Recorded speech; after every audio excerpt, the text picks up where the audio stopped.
Guys, welcome back to the channel. If you like money, today's video is for you because after you watch this, I promise you, if you're buying a lot of houses out there in the marketplace, you're gonna put more money in your pocket, probably tens of thousands of dollars per deal every time you catch one of these mistakes. So what are we gonna talk about in today's video? Well, we're gonna talk about why it is so important for every single house that you go out to, you measure it with a device like this, or you learn how an appraiser does it and measure it the way appraisers do. Because a lot of investors, when they start out in the business, guys, including myself, I'm not ragging on you, we do it all wrong. We may think there's an addition, so we try to measure the house, and the way we go about it is absolutely incorrect. We're trying to measure every single room, every single closet. We're tucked inside the pantry, literally door to door.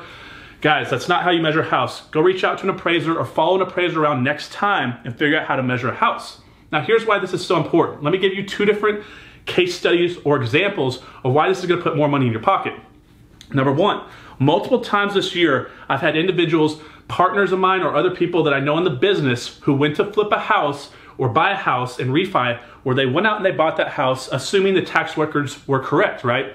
So they pull up the tax records, whatever they would be, say the tax records say a 2,000 square foot house.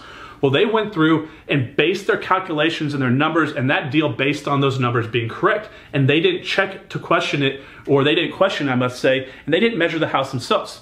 So when they got to the back end of that project, they went to sell the house, and what do you think happened?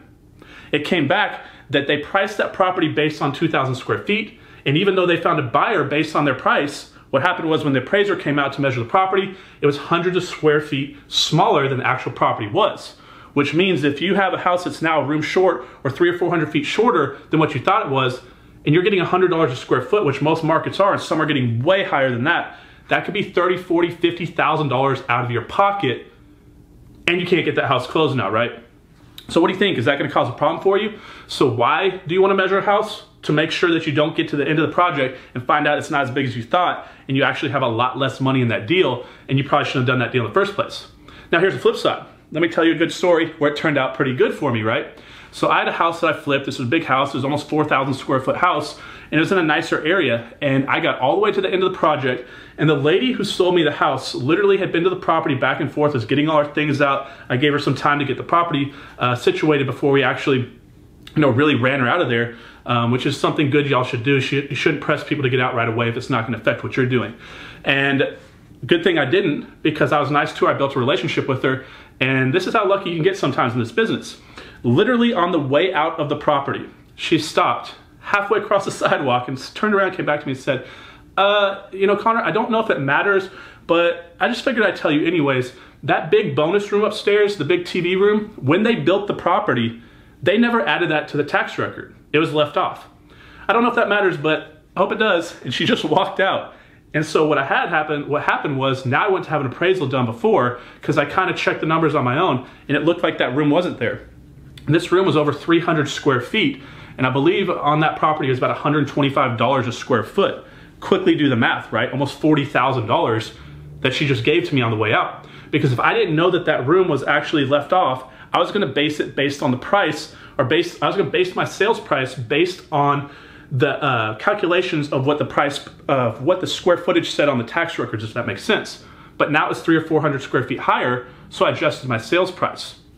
And I wouldn't have found out until I sold the house, but problem is I would have already sold the house before, and then when they had the appraisal come in, they're gonna say, this house is quite a bit bigger, but it's too late because I'm already locked into that contract. So this is two different examples on both sides of the fence. You may be buying a house that's smaller than you thought it was, and it's gonna cost you a lot of money when you get to that back end sale, or you go to the back end to refi, and you get that true valuation of the property.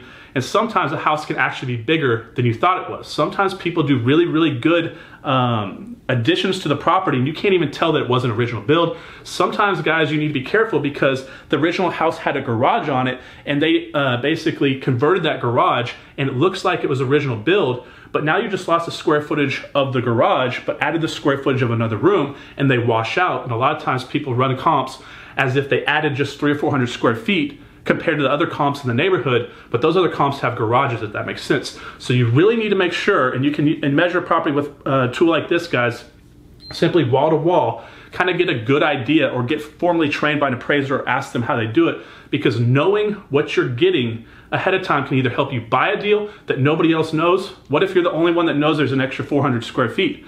Or what if you're the only one that knows that there's actually, the house is not what it says it is, but it's actually 300 or 400 square feet smaller. So think about this, guys. This is going to help you get more deals and avoid more headaches going forward in your business.